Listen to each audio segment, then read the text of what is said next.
Hola a todos y todas, ¿cómo están? En esta clase vamos a trabajar aspectos que tienen que ver con el currículum en el nivel superior, punto de partida y formatos emergentes. Luego de las semanas que estuvimos revisando algunos aspectos vinculados a la práctica docente universitaria, nos parecía muy relevante trabajar aquellas problemáticas actuales que tiene el currículum de nivel superior, la integración curricular y la inclusión de los saberes prácticos profesionales. Un primer punto que tenemos que tener en cuenta es que nuestros currículums universitarios y de nivel superior no universitario son currículums que se vinculan fundamentalmente a la práctica profesional, a la formación profesional y a la habilitación de un profesional para su inserción laboral. Y eso da un marco contextual muy importante al momento de analizar cómo está constituido, qué características tiene, cuáles son sus principales aspectos a tener en cuenta y los formatos que hoy por hoy están siendo trabajados y que nosotros debemos intentar acercar nuestros currículum hacia esos formatos para dar respuesta a las necesidades actuales que tienen nuestras profesiones. A modo de recordatorio, quisiera traer a compartir con ustedes una definición de Alicia de Alba, muy viejita, pero que está plenamente vigente y que entiendo es una de las más completas que tenemos al momento de definir currículum. ¿Qué es un currículum? En primer lugar, es una síntesis de elementos culturales. Es una síntesis que va a contener conocimientos, valores, costumbres, creencias, hábitos, de una comunidad de práctica profesional, de una profesión en sí misma, de una comunidad académica que es quien desarrolla ese currículum en nuestras instituciones. Ese conjunto o esa síntesis de elementos culturales van a formar parte de una propuesta de política educativa que va a estar pensada e impulsada no por grupos homogéneos, sino por diferentes grupos y sectores sociales. Hablábamos en el encuentro sincrónico de cómo estos intereses políticos, expectativas de las personas, de los sectores, etcétera, etcétera, van conformando el día a día de la práctica universitaria. Con el currículum y aquello que se defina como lo que deba incluirse o no en una formación determinada, también está impulsada por diferentes grupos y sectores sociales, que tenemos muchas veces diferentes intereses, a veces contradictorios, a veces solo diversos, digamos, ¿no? Y que arribamos a esa propuesta a través de mecanismos de negociación y de imposición social, dependiendo precisamente de los diferentes resortes democráticos y también del contexto político y social más amplio. Es una propuesta que está conformada por aspectos estructurales y formales, que sí o sí tienen que estar, pero que también se desarrollan en un devenir procesual, así como dimensiones generales y particulares que interactúan en el acontecer de los currículum en las instituciones sociales educativas. Cuatro son los tipos que habitualmente uno puede identificar rápidamente y que Jimeno Sacristán es uno de los autores que los define con mayor claridad. El currículum explícito, que es todo aquel documento escrito fundamentalmente que plantea o plasma un plan de estudio u otros documentos curriculares como un régimen pedagógico que existe a nivel de las instituciones para poder formalizar lo que va a constituir ese trayecto formativo. Y decimos que es explícito porque es lo que está en letra escrito sobre aquello que va a ser esa propuesta de formación. Frente a ese currículum explícito que es documental básicamente, encontramos, junto con los programas, por ejemplo, las asignaturas, ¿no? Junto a esto encontramos la contracara que ustedes habrán escuchado hablar o habrán estudiado que tiene que ver con el currículum oculto. Ese currículum no oculto es ya no lo que está en un documento, sino aquello que se desarrolla efectivamente en nuestras aulas o laboratorios o contextos de práctica y está legitimado por eso que se desarrolla, por ese contexto, cuestiones disciplinarias, cuestiones de etiqueta, de vestimenta, etcétera, etcétera, que ocurre realmente, pero que no está explicitado en nuestros documentos. A esto le llamamos currículum no oculto. Y una parte muy importante de nuestras prácticas formativas no se encuentran explicitadas. Forman parte de ese currículum no oculto, influyen en la formación y están actuando permanentemente en nuestro día a día. Al conjunto de lo explícito y lo oculto, lo que realmente se desarrolla en el aula se denomina currículum real. Hay mucho de lo explícito que está muy lindo en los papeles, pero no termina desarrollándose. Sin embargo, lo real es aquello que efectivamente se desarrolla, esté o no esté, o sea currículum explícito o sea currículum oculto en nuestras aulas. Y el currículum nulo es una tipología muy importante porque es aquello que definitivamente queda fuera del contexto de formación. No están los documentos curriculares explícitos, planes de estudios, regímenes pedagógicos, programas, planificaciones. No forma parte tampoco de la vida de las aulas, pero podría formar parte. El currículum nulo es aquello que esa comunidad con diversos, comunidad académica y social, con diversos intereses, decidió no incluirlo en sus planes de estudios. Estoy pensando un ejemplo actual para darles y, por ejemplo, en la actualidad, una carrera de psicología, por ejemplo, no contempla toda una perspectiva que está siendo cada vez más popular y que tiene fundamentos para algunos pseudocientíficos y por eso no forma parte actualmente de lo que tiene que ver con la teoría o enfoque o terapéutica vinculada a las constelaciones, por ejemplo, familiares, que ustedes habrán escuchado hablar o de hecho la pueden conocer más de cerca. Bueno, no forma parte de ningún planteo curricular actualmente, al menos en Argentina, ¿no? Eso es un currículum nulo. ¿Podría formar parte? Sí, tendrá que pasar por el filtro de ciertos intereses, de ciertos grupos, de cierto reconocimiento en algún momento por la comunidad académica y profesional de que estas teorías tienen asidero científico, pero por el momento son currículum nulo para los psicólogos, ¿no? Bien, con estas definiciones nosotros vamos a avanzar a los niveles de materialización del currículum explícito, de mayor amplitud a menor amplitud. Y en este sentido tenemos diferencias en el nivel superior, en los niveles de amplitud a nivel de universidad y a nivel de facultad. Los de mayor amplitud tienen que ver con documentos institucionales y nacionales, ¿no? Que van a regular todos los siguientes: resoluciones ministeriales, resoluciones de los consejos federales de educación en el caso de nivel superior, resoluciones jurisdiccionales en el caso de nivel superior, estándares vinculados a carreras que pertenecen al artículo 43 de la Ley de Educación Superior, o sea que son reguladas por el Estado, que acreditan, ordenanzas, eh, todo lo que le dé marco a nivel jurisdiccional o nacional a nuestros currículum explícitos. En el segundo nivel encontramos las normativas de las universidades, facultades o carreras, por ejemplo, los regímenes pedagógicos. Los planes de estudio siguen a continuación a nivel de carrera y los programas o planificaciones o también porque hay algunas facultades e instituciones que diferencian una de otras en términos del alcance temporal que tienen unas y otras, programas y planificaciones de los espacios curriculares, de las asignaturas, de los talleres, de los seminarios. Todos estos documentos constituyen el currículum explícito a nivel superior. Todos estos documentos están regulando en mayor o menor medida la vida en nuestras aulas, la vida en nuestras comunidades de aprendizaje.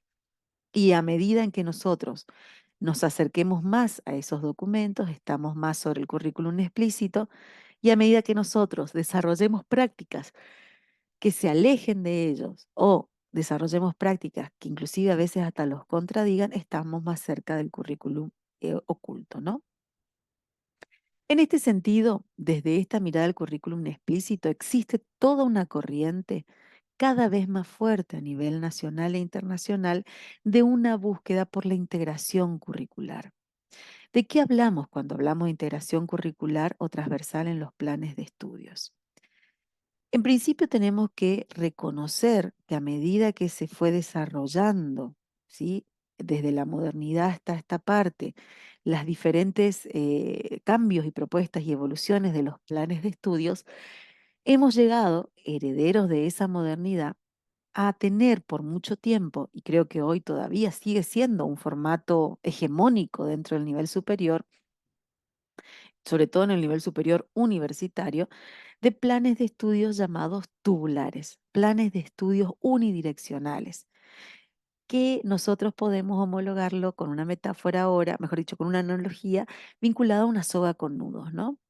Un plan de estudios donde todas las materias están perfectamente secuenciadas y en la que el estudiante va recorriendo materia tras materia hasta terminar las 30 materias promedio que suele tener un plan de estudio de nivel superior y recibirse y obtener alguna titulación habilitante. Sin embargo, ya hace varias décadas se viene trabajando mucho para contrarrestar esta gran fragmentación que se observan en los planes de estudios de formación profesional, porque cada vez más esta fragmentación va dando menos respuesta a las necesidades de formación de los profesionales actuales. Y se ha visto que la necesidad que tenemos para formar profesionales es no materias aisladas, ¿sí? Podemos utilizar otra metáfora, ¿no? No como un maplet de huevos donde cada materia es un huevo y no sabe ni se reconoce qué es lo que está haciendo el de al lado, sino una red con nodos, donde los procesos de flexibilización curricular son cada vez más importantes y necesarios.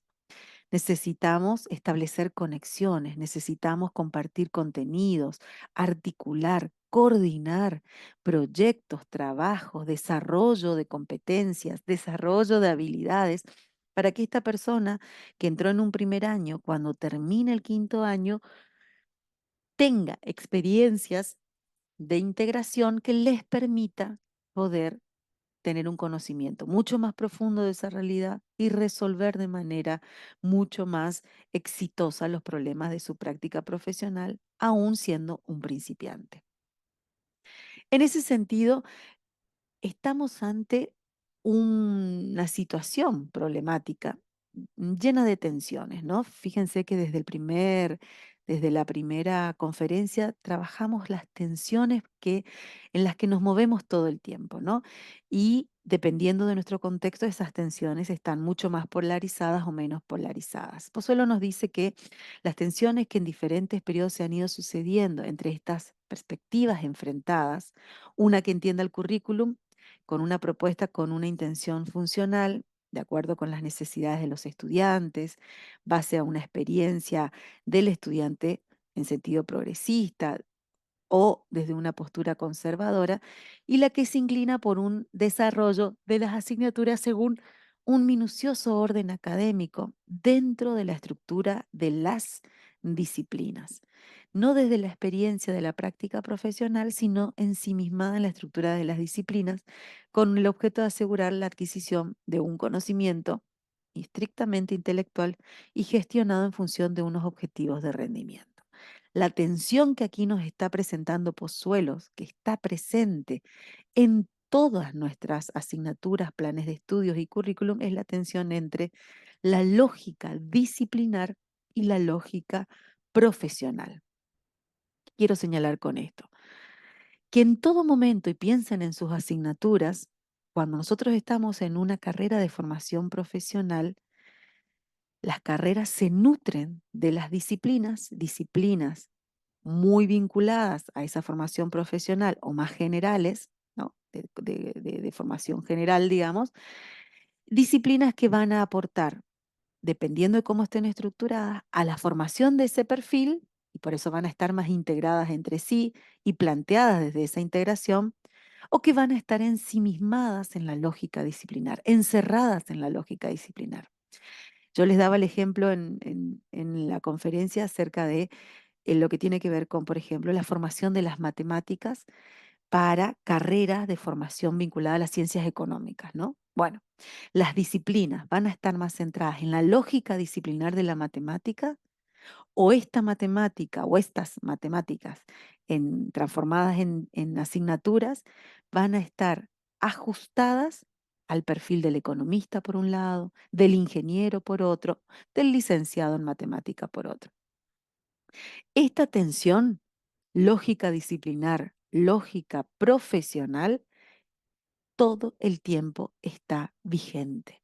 Y cuando decidimos en una asignatura planificarla, tenemos que estar teniendo en cuenta, desde esta mirada más integradora, que nuestra asignatura no debería responder tanto a la lógica disciplinar como sí necesariamente al perfil profesional de la carrera. Pero yo le señalaba que el modelo hegemónico aún, sobre todo en el nivel universitario, es el currículum tubular por asignaturas. Y ahí entra en juego este desbalance que observamos, ya que la lógica disciplinar es la que prima. Y los nudos con las distintas disciplinas es el formato por excelencia que uno conoce, ¿no? ¿Y cómo es este currículum tubular que todavía es hegemónico, que todavía es muy fuerte, que cuesta mucho cambiar y que el nivel superior no universitario tiene más experiencia en cambios en relación con el universitario? Es una estructura en la que fundamentalmente uno observa teorías básicas al inicio y las prácticas recién en los últimos años. Prima esta lógica disciplinar por sobre la formación integral de un profesional determinado. El contenido es un producto científico que hay que memorizar, que hay que trabajar lo más cercano posible a esa lógica disciplinar, y el alumno solamente tiene que incorporarlo, memorizarlo por etapas, con la idea de que al final lo va a integrar, ¿no?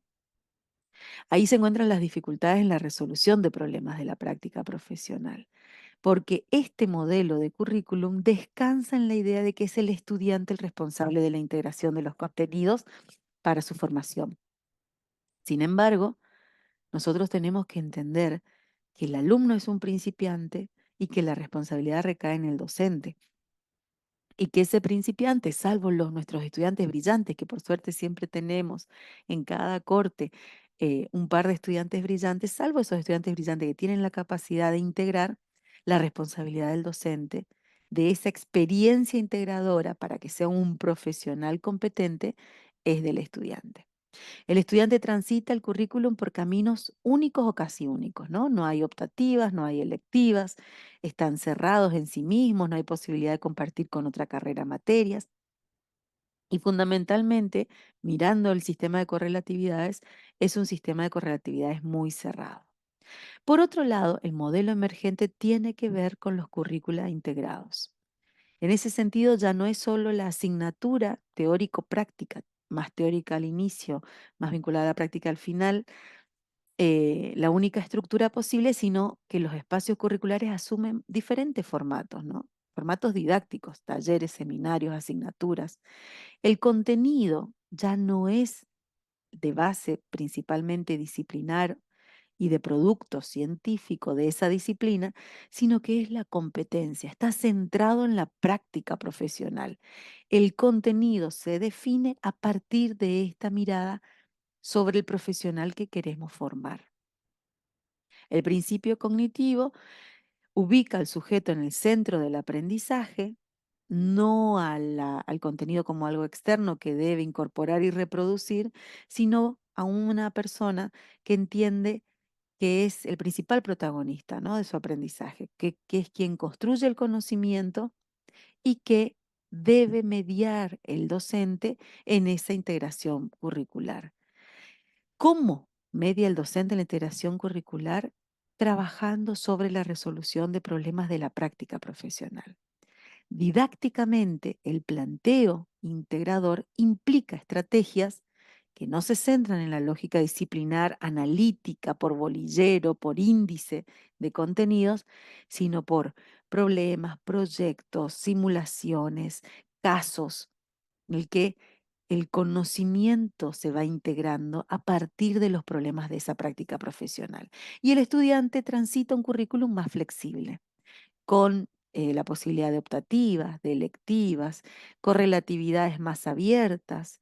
Sí, existen algunas experiencias, no en nuestro país, sino en el exterior, sin correlatividades por el modo en que están organizadas las asignaturas.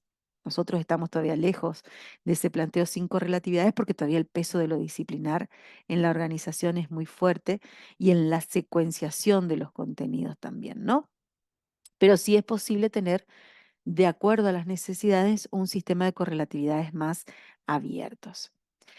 En ese sentido, nosotros como profesores universitarios que ustedes se van a recibir, docentes, digamos, tenemos que avanzar a la revisión permanente, ¿no? De estos planes de estudios, de estos planes o currículum explícitos que estamos revisando, y también que esa revisión nos permita ver si estamos o no respondiendo a los razonamientos de los profesionales expertos.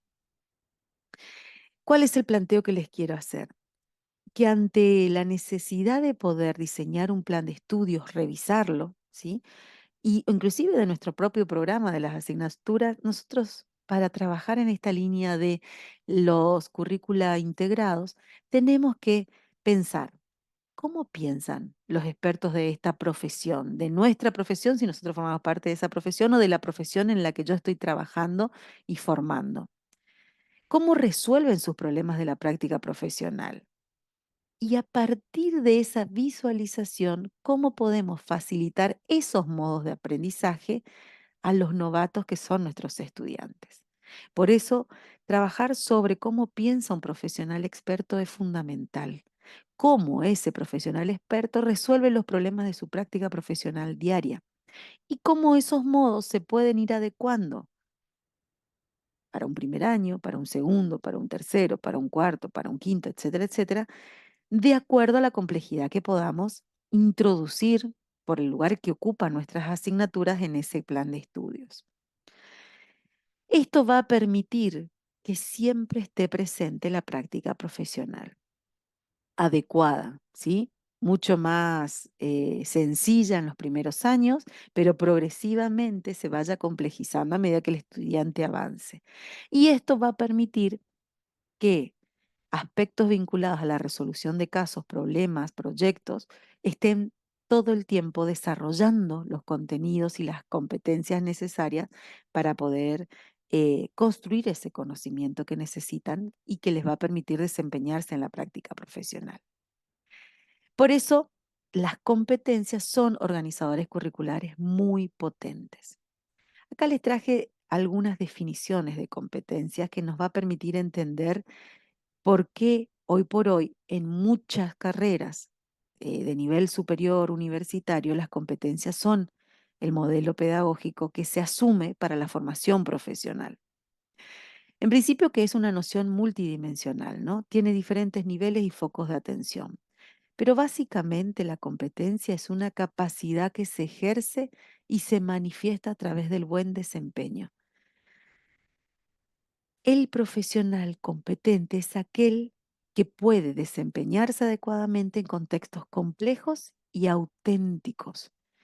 Se basa en la integración y activación de conocimientos, habilidades, destrezas y actitudes. Cuando un profesional resuelve un problema de su práctica, piénsense en ustedes mismos, piensen en ustedes cuando lo están resolviendo, integra conocimientos teóricos, actitudes, destrezas, en algunos casos habilidades psicomotrices, en otros casos habilidades intelectuales, valores, ¿sí? Propios de la deontología profesional para resolver ese problema. Lo hace de manera integrada.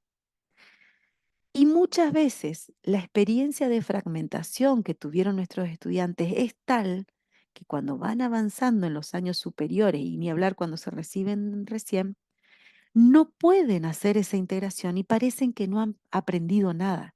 Y la sensación que tienen los profesores de los últimos años es que no saben nada respecto de, pero en realidad lo que ocurre es que tienen demasiada fragmentación de los aprendizajes. Por eso es importante trabajar desde estas lógicas de integración.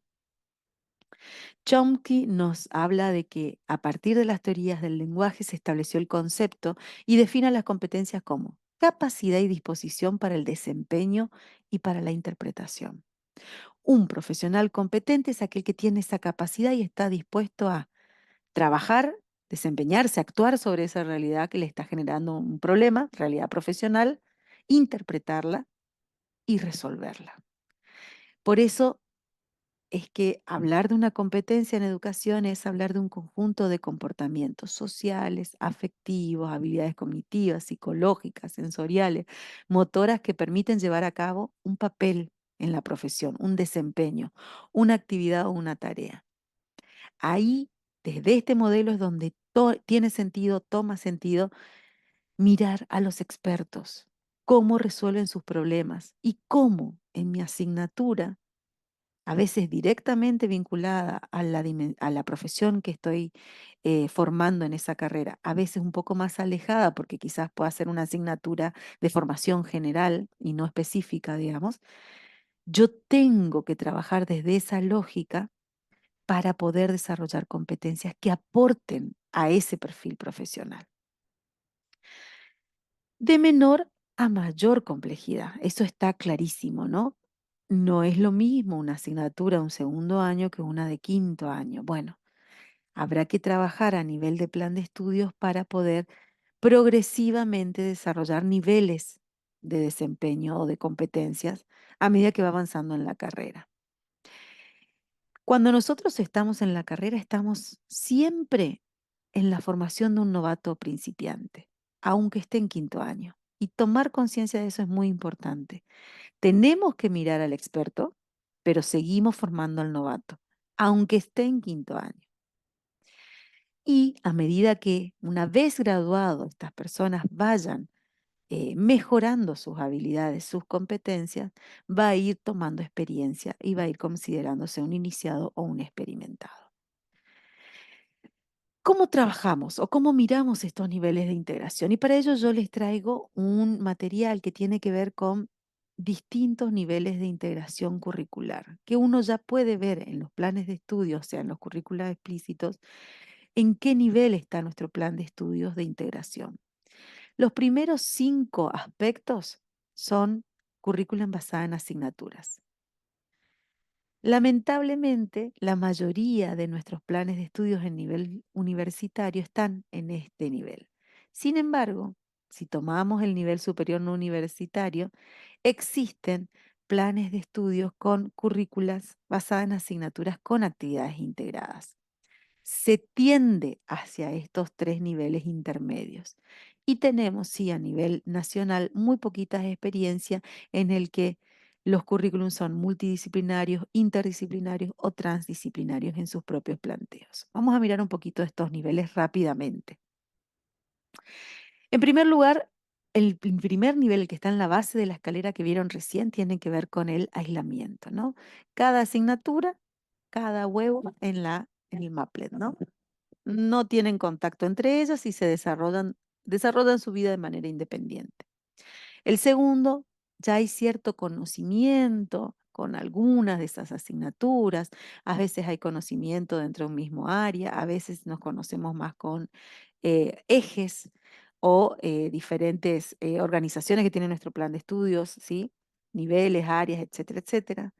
A medida que avanzamos, el conocimiento es mayor, ya hay conexión y contacto, podemos tener procesos en el peldaño 4 de nidación. Eso tiene que ver con algunos aspectos que se desarrollan en una asignatura A, son retomados explícitamente y en acuerdo entre esas asignaturas en una asignatura B que se dicta más adelante. Tenemos también ejemplos de coordinación temporal, ¿sí? En las que una, dos más asignaturas coordinan de manera concurrente cursos agrupados por materias, proyectos en conjuntos que se van dictando. La de los 3 niveles intermedios, que son niveles de integración superiores que hoy por hoy forman parte de los planes de estudios de nivel superior con mayor presencia en el nivel superior no universitario, tienen que ver con la compartición, ¿sí? La enseñanza conjunta, materias que se ponen de acuerdo y buena parte de su dictado están en paralelo, trabajando en conjunto, ¿no? Las dos asignaturas. Pueden compartir inclusive docentes dependiendo de la flexibilidad que tenga la institución. La correlación, ¿sí? Donde hay materias que se van dictando, por ejemplo, en un cuatrimestre y una a nivel transversal que va tomando los contenidos de estas que se están dictando para la resolución de problemas, casos, talleres, etcétera, etcétera. El peldaño 8 que tiene que ver con programas complementarios, programas mezclados, en el que la asignatura tiene mayor carga horaria que la anterior, y sí, los últimos niveles donde la organización disciplinar es diferente, porque ya las materias no están centradas en las disciplinas, sino están centradas en las diferentes peldaños. Bien, les voy a comentar brevemente que esto se materializa fundamentalmente en las unidades didácticas integradas, ¿sí? En los proyectos de trabajos vinculados a las investigaciones, en los aprendizajes basados en problemas, en los dilemas que se invitan a investigar, en los diseños y en el aprendizaje en servicio, donde el currículum se desarrolla como motor social. Les quiero dejar ahora sí esta tarea para que ustedes la revisen en el aula virtual y que tienen que ver con cómo observan el currículum desde sus carreras. Tensiones que forman parte de su currículum.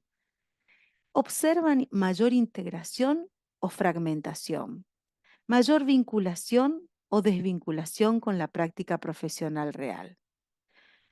Observan un enciclopedismo teórico, disciplinar o un vaciamiento teórico solo centrado en el hacer.